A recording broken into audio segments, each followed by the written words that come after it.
Everybody, this is Barbara Threecrow. I'm here on peopleforpeople.ning.com talking to you from Turtle Island, and I guess I'd say in this wonderful valley here, the Hudson Valley it's called, surrounded by mountains and the great river, the Nanticoke. It was called by our people. I've been reading to you from one of my books.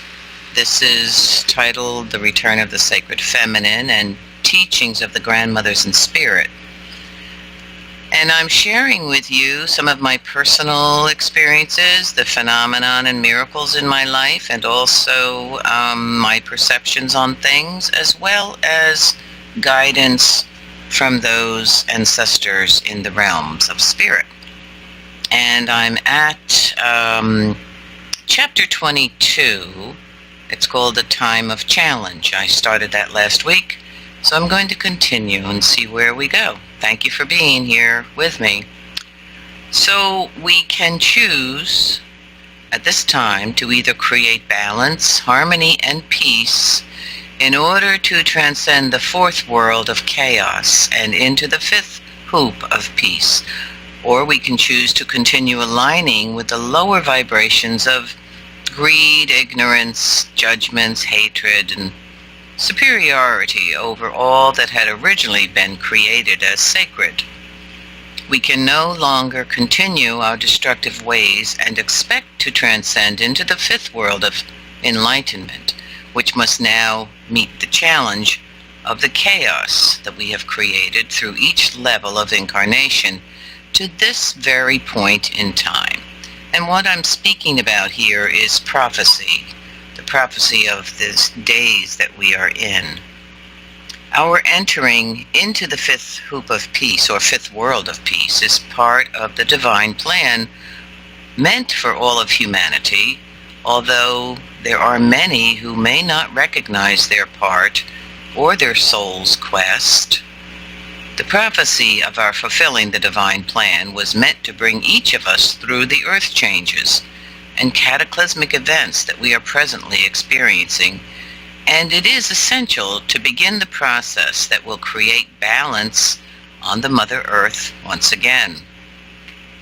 When we learn to transcend weakness, ingrained negative beliefs, hatred, jealousy, fear, superiority, and prejudices, to continue this violence and war, and instead practice compassion, forgiveness, unconditional love, acceptance, and tolerance for all, well, we will have fulfilled our original promise and the divine plan, I do believe.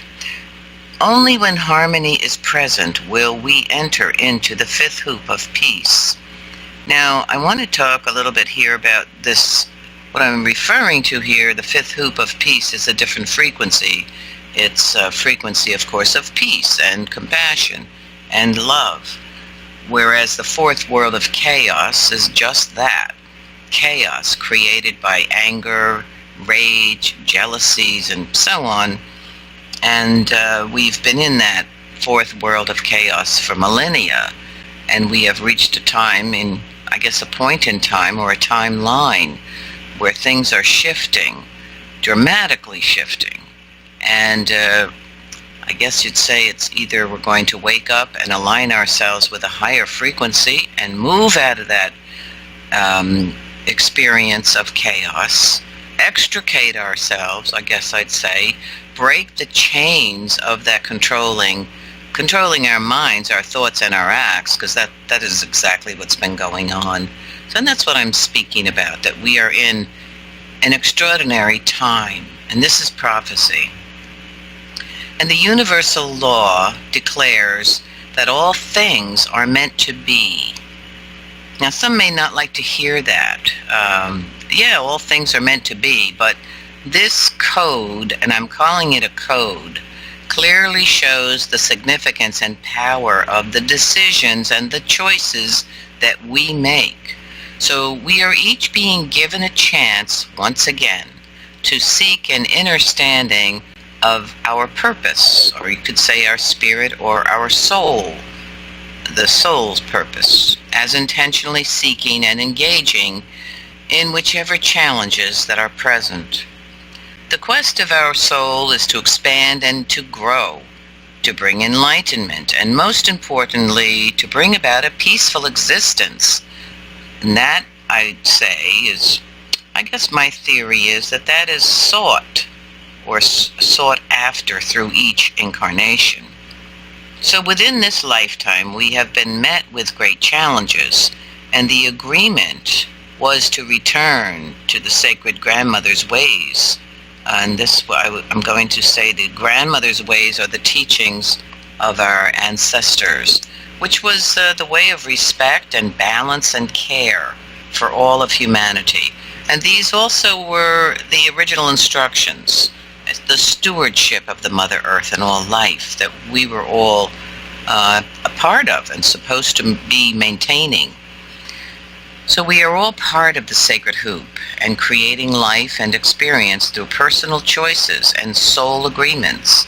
Now, during this present incarnation, our soul has chosen to realize and affect peace in order that we may transcend into the fifth hoop of peace, or the fifth world, which again is an entirely different experience and a different frequency.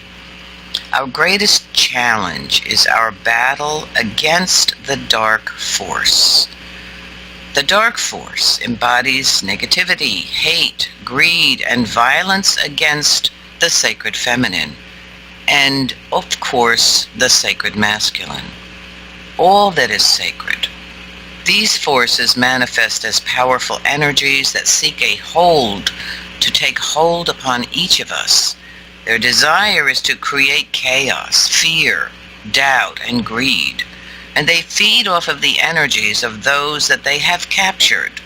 In other words, those humans out of balance and out of alignment with the light. You could call them the cabal, the elite, you could say they're politicians, but there are numerous ones, really, who have been captured and who are working in the lower frequencies.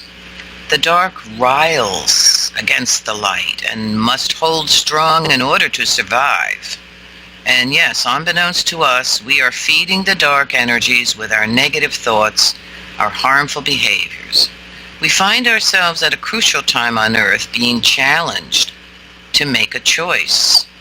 We can either shift ourselves into alignment with the divine and to recognize the sacred in all things, to have trust and faith, compassion, unconditional love, or to fall back into negativity, which is the fourth world of chaos, which is doubt, fear, arrogance, and greed. It is obvious that hatred and violence only creates more of the same.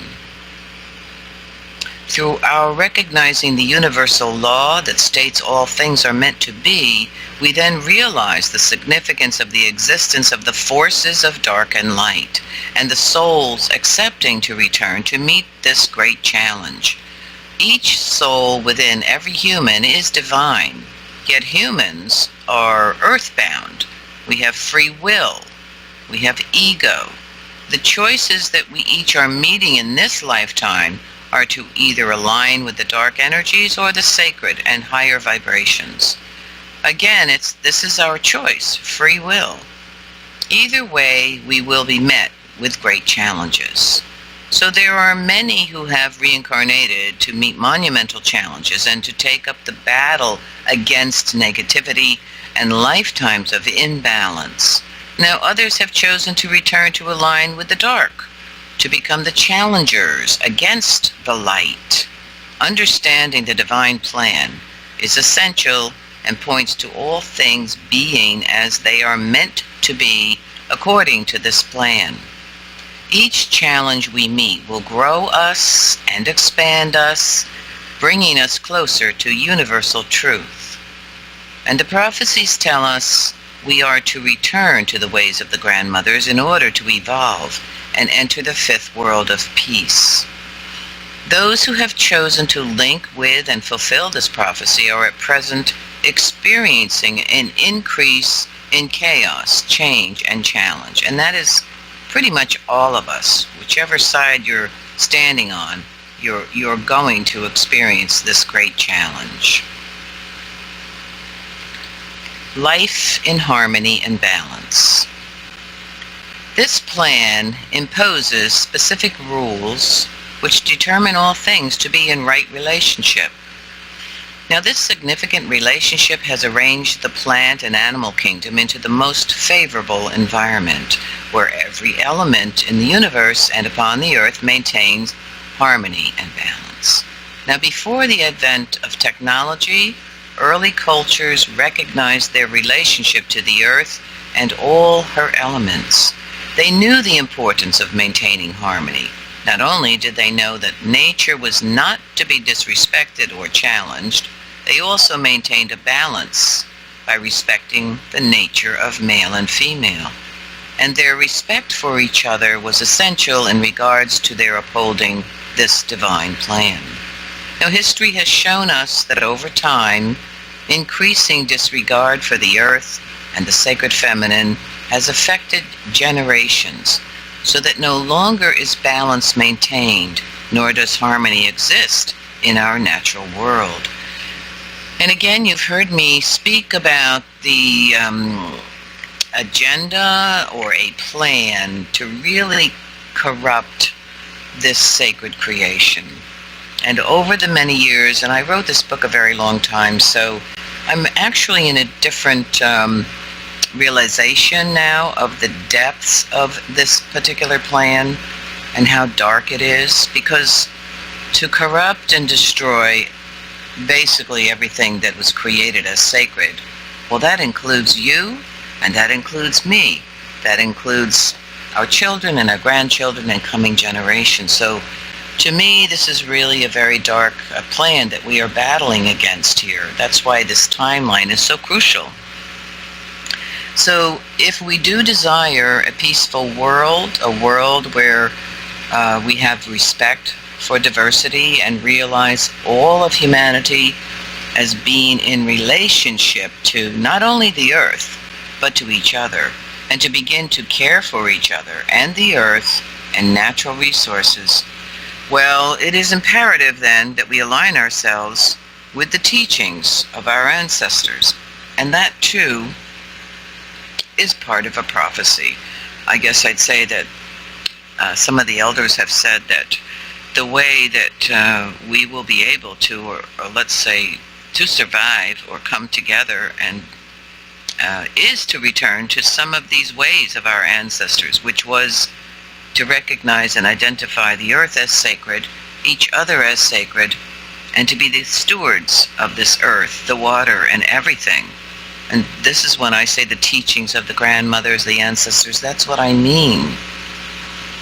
We've been so far removed from our ancestral ways, which was a relationship, an awareness, a conscious relationship to all of creation.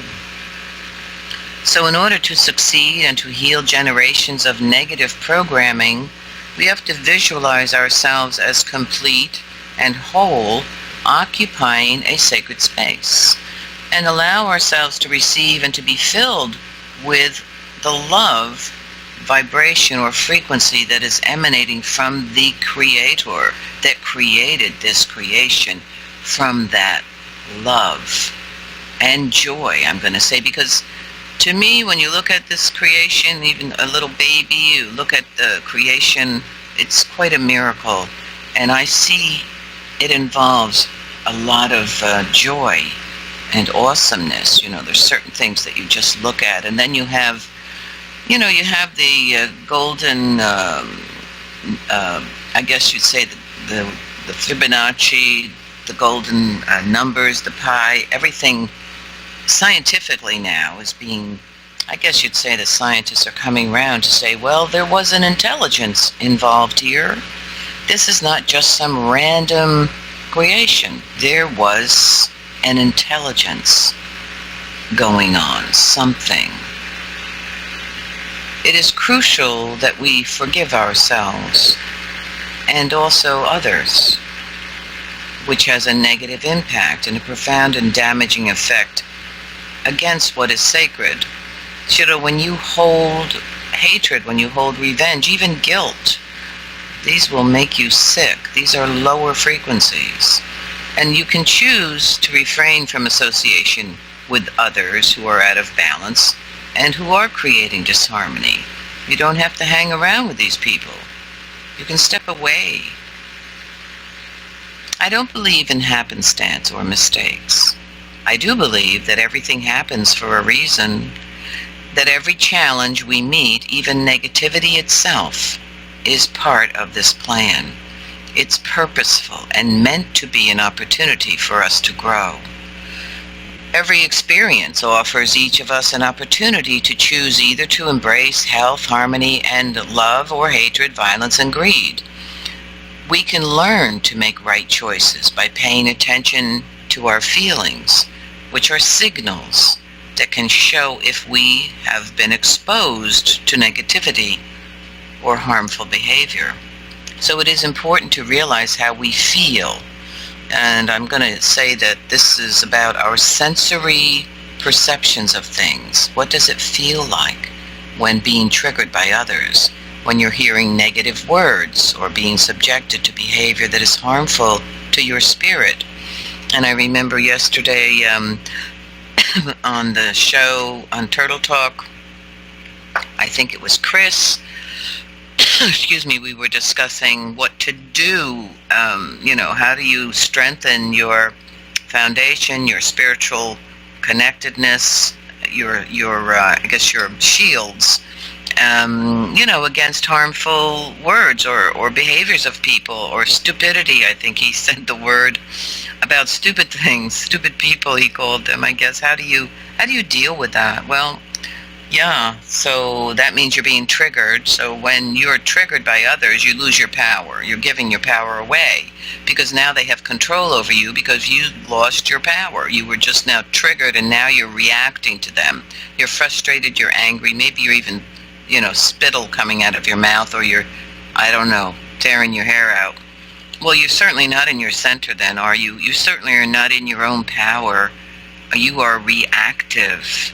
Therefore, you've lost your center and your foundation.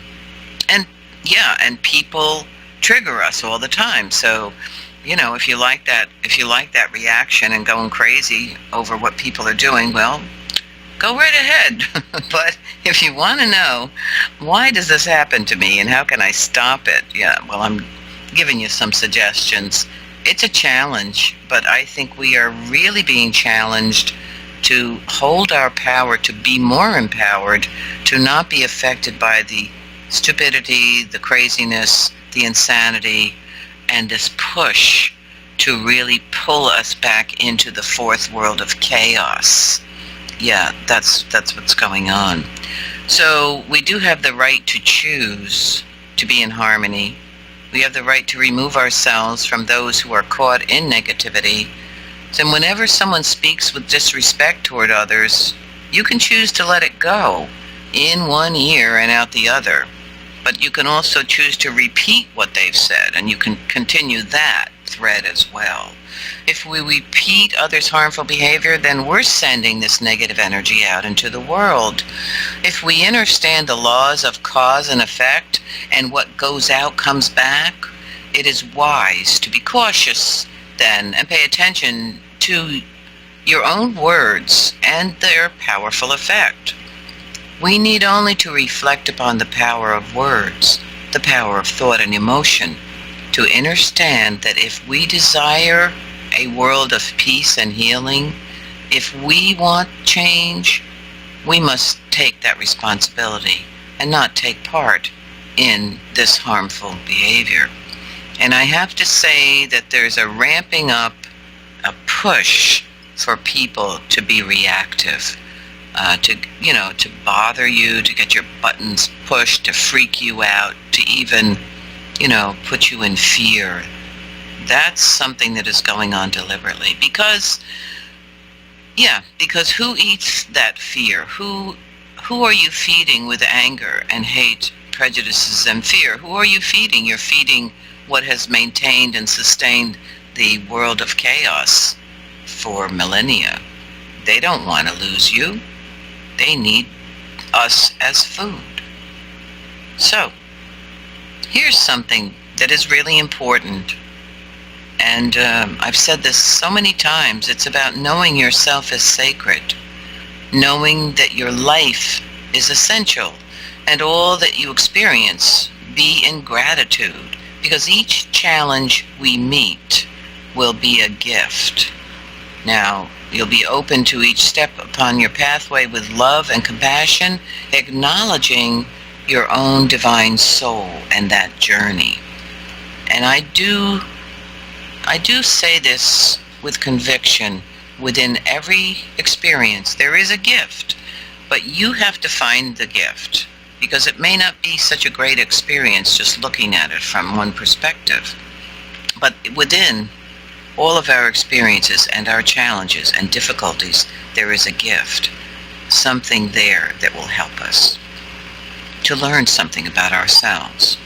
So practicing the ways of the ancestors by taking responsibility for the earth, our mother, and all creatures, this in turn will affect the generations to come, because I think, we have to realize, well, in our ancestral way, everything that they did, everything that they determined was kept in mind the coming generations.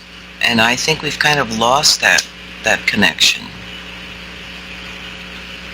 It's almost like, I guess, what they call us, the Me Too, not the Me Too, the me generation. This is for me, not even thinking about our coming generations. What are we doing here?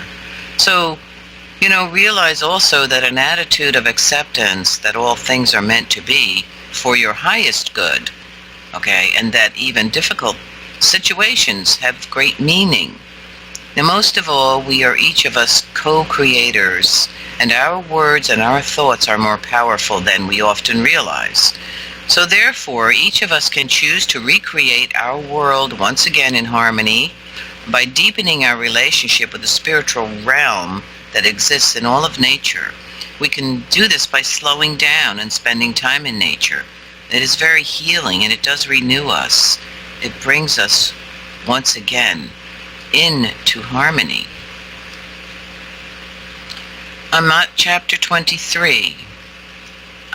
This is some information about some of the elementals, the tools that I have come to know and have worked with, and these are the stone people. These are spiritual teachers. So in many ancient cultures, and even today, there is knowledge regarding specific stones known to be sacred, and they are the oldest relatives on earth. In other words, all the stone people um, were created when the earth was created. Along with everything that has been created, the stone people contain a living spirit. And this is in our culture, we say that a spirit exists within everything. And I do believe that your ancestors, wherever you are, had this knowledge and this wisdom. It doesn't matter your heritage or where you have lived or come from. This is ancient knowledge. This is wisdom. So when the spirit of a stone wants to be with us, it places itself where we will easily find it. You know, like when you're walking, or when you're out walking, you might notice a special stone. You might feel attracted to it. And we do have a strong desire to bring it home, to put it on our table or a shelf. And sometimes we forget why we were drawn to it in the first place.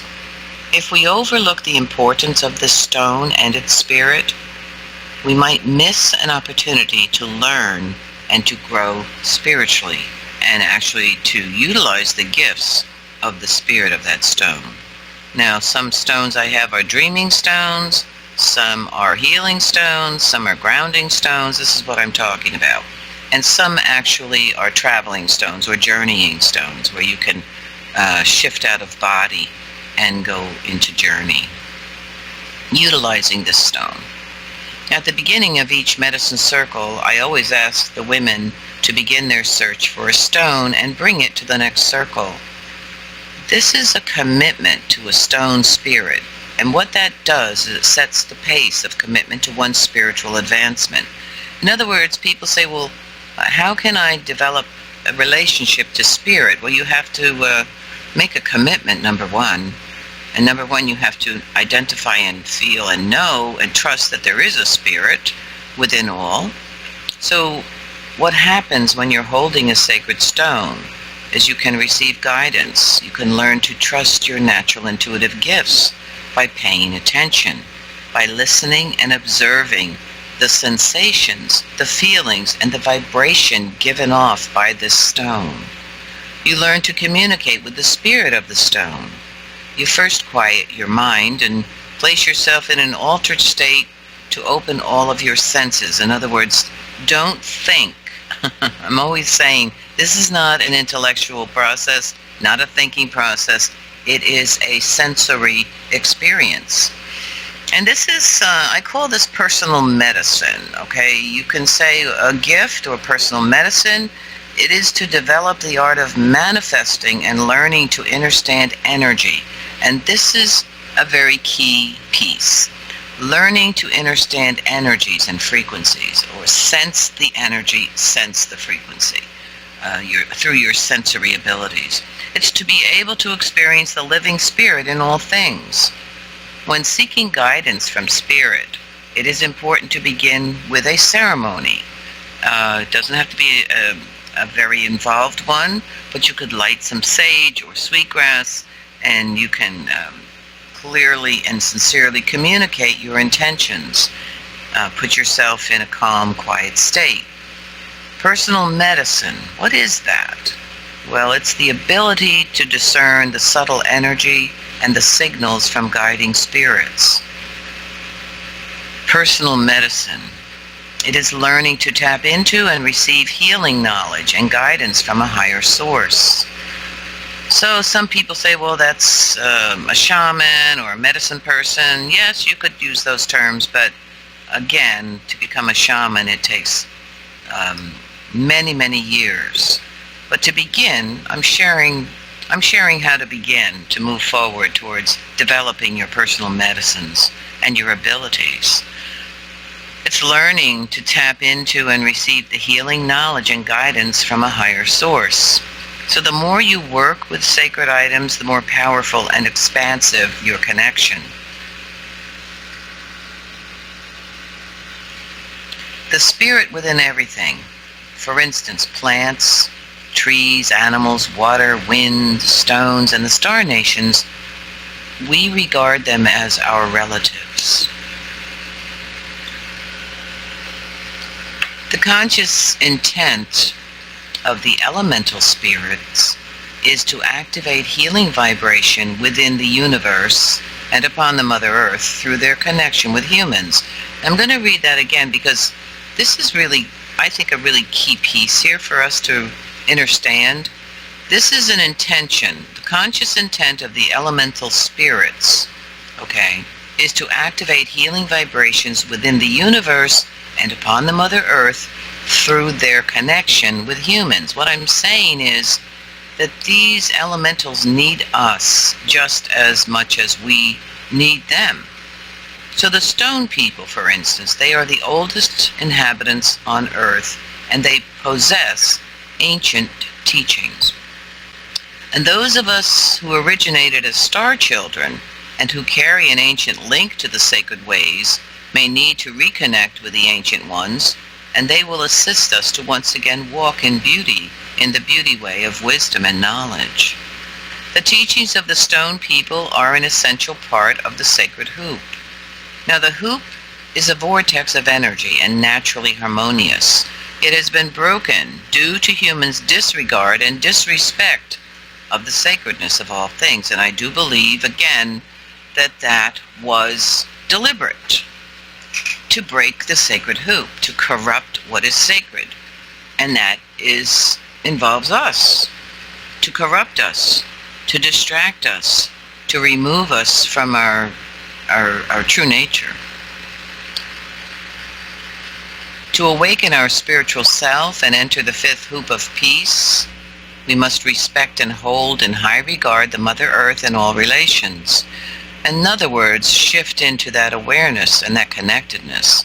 Now, many of us are beginning to open to our soul's memories of past lives, linking with ancient cultures where once we lived according to the ancient ways. We are seeking to come full circle, where once again we can live according to these ancestral ways and use those tools. Now we begin with the sacred spirit stone. Now if you have a stone already, or if you work with stones, and I'm not talking about crystals as I described before, these are significant stones that have a different energy or frequency. They're very unique. If you don't have one, begin by searching for the one that has been waiting for you. And again, this is not a thinking process. You can go outside if you want to do this work, if you want to work with the stone spirits, or you could use a plant spirit. So again, I'm going to say you have to put aside your expectations. You put aside your self-will and the control that the ego dictates to you. This is not about that. This doesn't include that. So be open to what feels natural. You will know immediately which stone will call to you. You will feel it. You will receive a signal, an energy, a frequency, just maybe a little voice or something will alert you to pay attention.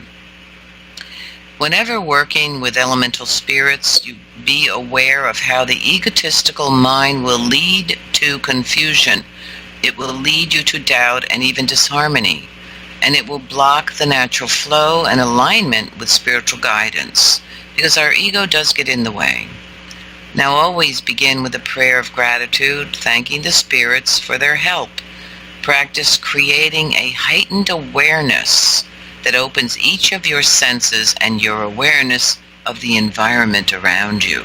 Again, if you're going outside in nature and planning to open yourself to the elemental world or a spirit or a presence, again, this is not a thinking process, so you have to find your way, I guess you'd say, to kind of calm your mind and shut your ego up, or the monkey mind, and go down into your heart center using a breathing method or just a focus, so that you're not bothered by your ego. Okay. So what this does is it allows you specific feelings that will guide you toward a particular stone or plant or tree. Now, it is disrespectful to grab a stone and just cart it off, and I do want to emphasize that, because, all right, if you want to make a relationship with a spirit, an elemental, you have to be respectful, and you have to know there are certain protocols and guidelines. So it's a good idea to sit for a moment and even pray, offer tobacco, ask the spirit of the stone if it is meant to come to help you. And this is serious, because what you're doing is you're creating a relationship with an elemental being. Yeah, so you want to say, okay, I'm going to say gratitude for you, little spirit that is here. I sense you, I feel you. Are you meant to come with me? Are you to be my helper? And feel the energy, feel the response. Don't think, don't use your intellect. So when you have, do find one, if a stone, or you have one that you use, or you do find one, I suggest to people that you place the stone beneath your pillow and sleep with it every night with the intention of receiving communication from the spirit. This is a good way to begin.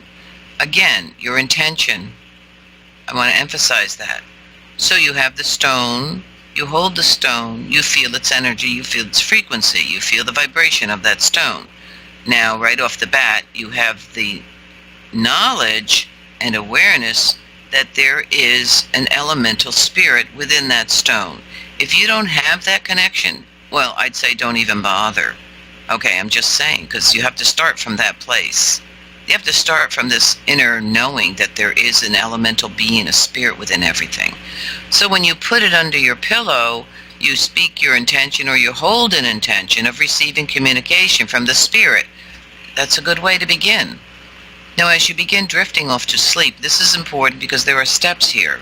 So as you begin drifting off to sleep, what you do is you hold a focus of your intention, okay, and you speak to the spirit of the stone. You ask for guidance to be received during dream time. Okay, so that would be just as you're drifting off to sleep, you're holding your intention with your communication, asking for guidance.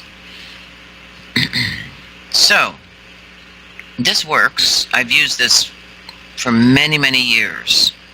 I'm just sharing this with you, so that you may want to try this. If you are interested in developing your personal medicines in relation to the elementals or any of the other beings. So using the stone regularly in meditation has proven to be most powerful. And what I'm saying this is that you have to work with this tool. The more you work with one of the tools, okay, the more powerful your connection, the more powerful things start to happen. So many who have used this method report amazing results and even insights, as well as having difficult questions answered. So for achieving communication, it is essential to have a strong focus on the energy of the stone and the spirit that it contains. Ceremony is important, as is practicing patience, yes, and having trust and faith in the fact, in the truth, in the wisdom that there are spirits, elementals, plant medicines, plant spirits, tree spirits, water spirits, and this is real. This is our ancient wisdom. This is nothing new. This is very ancient knowledge.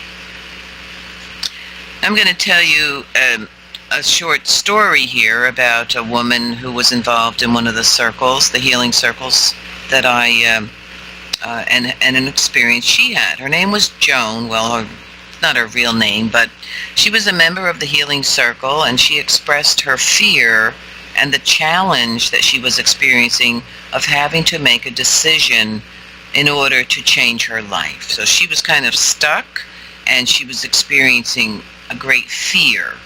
So I advised her to utilize her stone, the sacred stone. I told her to place it under her pillow and to see with her intention if she could receive guidance about what to do. And she received a powerful dream. And she reported that she was visited by several native elders who advised her that she must give notice at her job and that she needed to move. So they said that all of her life that she had made an effort to avoid feeling uncomfortable. And now she must seek this out in order to heal and move forward. In other words, all of her life she avoided things that would make her feel uncomfortable. And so, but now the spirits are telling her, you have to seek out this feeling uncomfortable in order to heal and move forward. Then after the stone spirit's guidance, she actually immediately gave notice to her job, and that changed her life. And she went into another amazing direction, and her biggest fear was she knew she needed to make a change, but she was terrified. And of course, part of that change was to leave the job that was basically not really good for her. The experience there was not really helping her, and she needed to break free of this comfort zone, I guess you'd say, right? So without breaking free of our comfort zone, there's not going to be much movement or advancement in our life. And of course, it's what you want to choose, or what you want. Are you receiving guidance or some spiritual nudging here, I guess, or pulling at you? That's up to you to discern. So here's information about spirit communication. I hope you're enjoying this. I'm actually enjoying reading this again, and I'm actually adding more information that is I've written, as I said, because this book was written, I guess, over 25 years ago. And there are certain things that are coming through in this moment that perhaps, and that I'm hoping that will help you. All that has been created by the Great Spirit contains its own spirit. And if we wish to commune with and learn about the gifts that each spirit offers us, we must take proper steps to open the door to allow this contact. By having a clear intention and actively seeking communication and setting aside all doubt regarding ancient knowledge that spirits exist in all creation and that they are our teachers, this is the key to creating a channel for you to receive their guidance. And this thing about this doubt, you see, you got to set aside that doubt, because we've been inundated and trained to have this doubt about what I'm sharing with you here, about what I'm speaking to you about. Now, I do want to say, and somewhere in this book I speak to this, but I'm going to speak to it right now, about spirit communication. It is always essential and very important. First, no matter what you do, is to speak to the divine creator or an omniscient one, and speak to that and say, I am one with the light. I am protected. I am a divine creation. I am a sacred being. I am protected and surrounded by the light, the most powerful light, and that is what I seek. In other words, to protect yourself. It's really important. You just don't go around calling on all kinds of spirits, because there's all kinds of spirits out there. And I think we're getting to know more and more about certain entities that are not in balance, that may be corrupted or may be disruptive, maybe even harmful.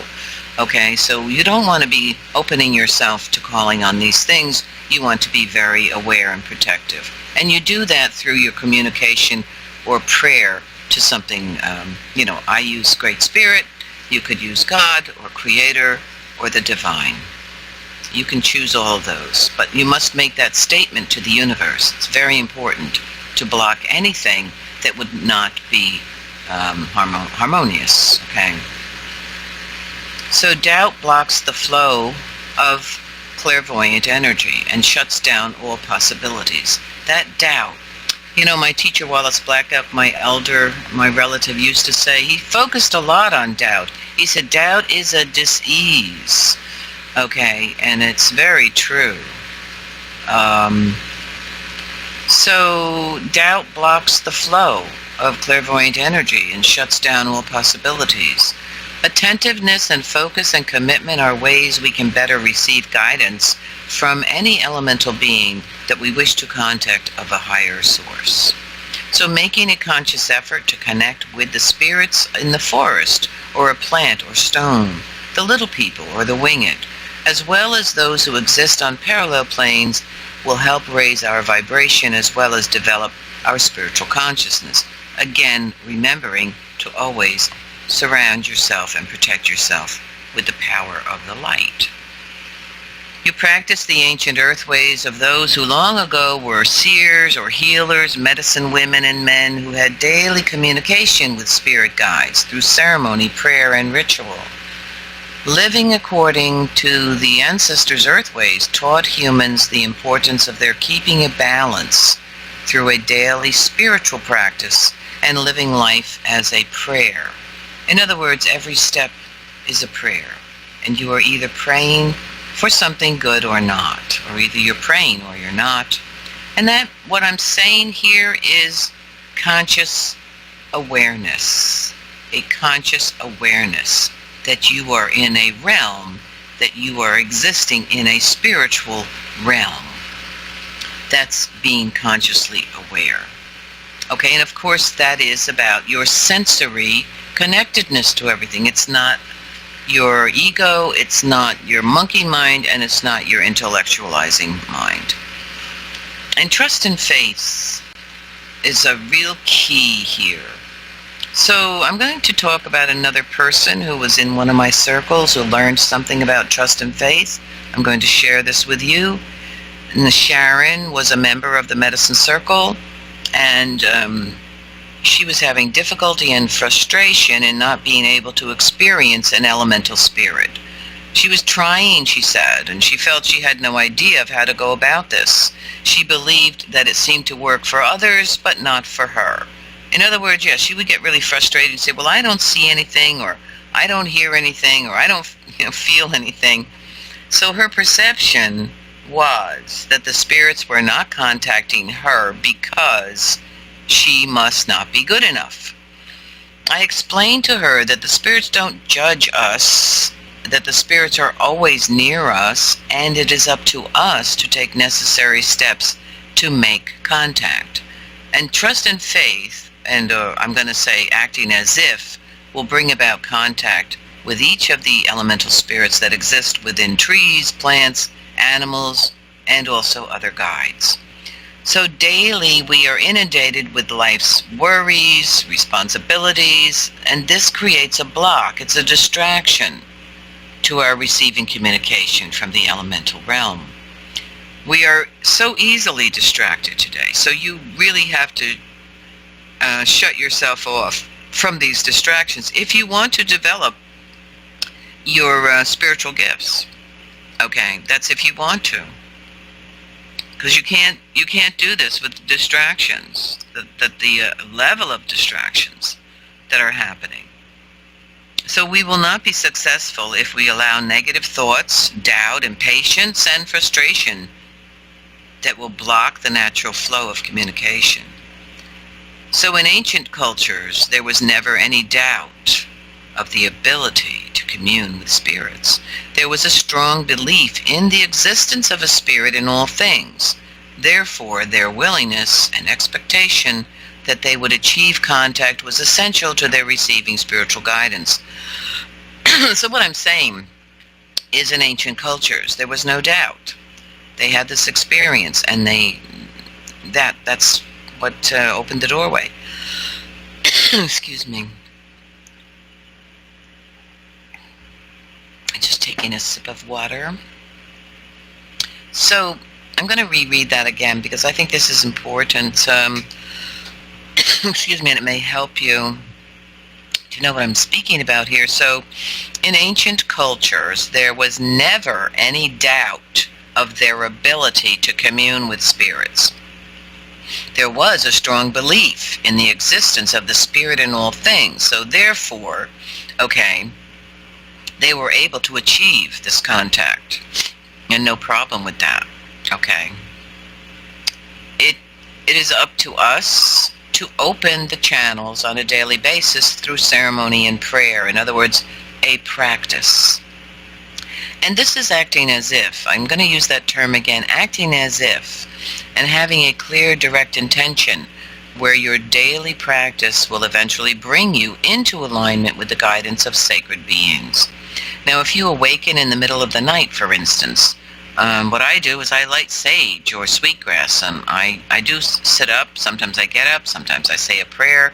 Sometimes I just sit there and listen and open myself to see if there is some guidance there. So also make a practice of taking time to sit with a particular tree. Now, it's why I say particular tree, a practice with one tree.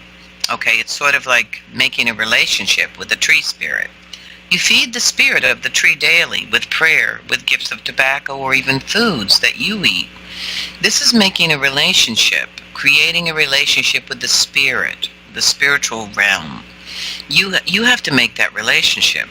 The spirits are present, but we have to step through that doorway and open and create the relationship. So if an animal or a bird comes into contact with you in a significant way, it's important to acknowledge its spirit through a silent prayer, just say gratitude or thank you, or laying tobacco on the Mother Earth as an offering of gratitude. In other words, identify and recognize and acknowledge that creature, that animal or that bird did something significant in relation to you. Acknowledge that. Your willingness to commit to a daily spiritual practice brings about success. If you have an expectation of how or what your experience should be, well, then you're not being open to how spirit chooses to respond, because expectations can actually prevent our realizing the presence of spirit. So you have to put all that stuff aside. Okay, you have to put your expectations, your frustrations, your ego, all of that, and just be. It's a practice of being aware and alert and one with, energetically. Okay, opening yourself. Having the knowledge and the knowing within you first step that there is a spirit around here somewhere, and maybe in that tree. Just saying. Spirit of the stone. Now this is an experience that I had, a personal experience, and it's quite interesting. And I don't know if I'm going to have time to read the whole thing. I will start. This is the way spirit works, in strange ways, by the way. Okay, so for weeks I was being plagued with a persistent and strong desire to acquire a large wooden planter to place beneath my picture window. I mean, it was kind of odd, but it was just like plaguing me. I needed a planter and it had to be wooden. So I was unable to find what I had clearly seen in my mind. I went to garden shops and looked everywhere. But coinciding with this strange desire, I also began receiving a strong message that I should go to this place. I'd gone there once. It's like an old dumping area where people threw all kinds of trash. It was like a couple of acres where old cars were, refrigerators, TVs. It was like that. So I had rooted around there a couple of years prior because I like to do that. And these thoughts were so insistent, they really were bothersome, that I finally made a decision to drive the 20 miles to this old dump. So that day, as I made my way toward the dump, kind of a feeling of calmness came over me. I really felt strongly assured that I would indeed find exactly what I was looking for, which was that planter. So upon arriving at the dump, I parked my car off of the main road. I began walking through the acres of trash that had been dumped there over the years. It was a narrow dirt road that led me to an area below a very steep embankment that had been loaded with TVs, refrigerators, couches, bed springs. You get the idea. So upon reaching a certain area, I just suddenly received this command to stop and face the hill of jumbled trash. So I noticed that the end of a wooden box was protruding out from beneath a pile of junk about 20 feet from where I stood. So I began to climb through the jumble of stuff, stepping over mattresses, and I headed up the hill. But several feet in, this is really strange, I came upon an area that had been completely cleared, completely free of any debris. This was really unusual because the whole area for years was just cluttered. So it was a circular clearing, and I noticed a perfectly round stone lying directly in its center. This stone was a smooth 2-inch sphere. It was a deep red color, and it was defined by a series of several perfect lines of a lighter color that completely encircled it. It reminded me of like the Jupiter, with the spheres around, circles around it. This was extraordinary. So I held the stone and I immediately felt its energy, its pulse. And in that moment, it seemed to me that this beautiful and sacred stone, because I knew that there was a spirit there, had been sent down to earth from the star people. And like it just fell from the star people.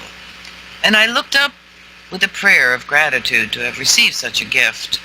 That's because I have this, connections, and I felt this has to be it. It felt so right to me. So I continued on my way up the hill, stepping over old pipes and wire springs until I finally reached the wooden box. And yes, after dislodging it, I saw that it was exactly what I had been searching for. The color and everything. It was old blue paint. It was a big old, planter, all wooden planter. And yeah, there's more to this story, another paragraph on this, and then I'm going to get into ectomy medicine or spider medicine, and this is another pretty extraordinary, phenomenal, miracle-type experience I had, but I will have to continue this next week because I only have, a few minutes to go, and I think Stone is coming on after me, and Stone's show is always wonderful and powerful. And so yeah, I hope that you, and by the way, that stone, it's like, gosh, got to be 25 years. I still have that little spirit stone. It's turned out to be a grounding stone and a dreaming stone and a healing stone all in one. And it's been with me all these years. And actually, it's called, I found out years later, I'm reading my notes here because I forgot this. This is called a thunderstone. So, and it is used for healing. Special and powerful stones were also sent by the Waukenians, okay? And I'll talk about the Waukenians, the thunder spirits, next time because this is one of the medicines that I have been gifted through this stone and other stones, the Waukenian, the Thunder Spirit medicine. Okay, so that's it for today, and I hope you enjoyed this read, and yeah, I'm going to just pop in and say hello to everybody. I'm going to find you here. Hey, there you all are. Thank you. And James, Angeline, Duncan, Laz, Neo, Gaz, Paul, Stone, and Dan. Thank you so much, you guys, for being here. Nice. Love you guys. I hope you're enjoying this and I'm sharing with you. And I'm looking forward to continuing next week. All right, take care. Have a great show, Stone. Doksha, Pilamaya.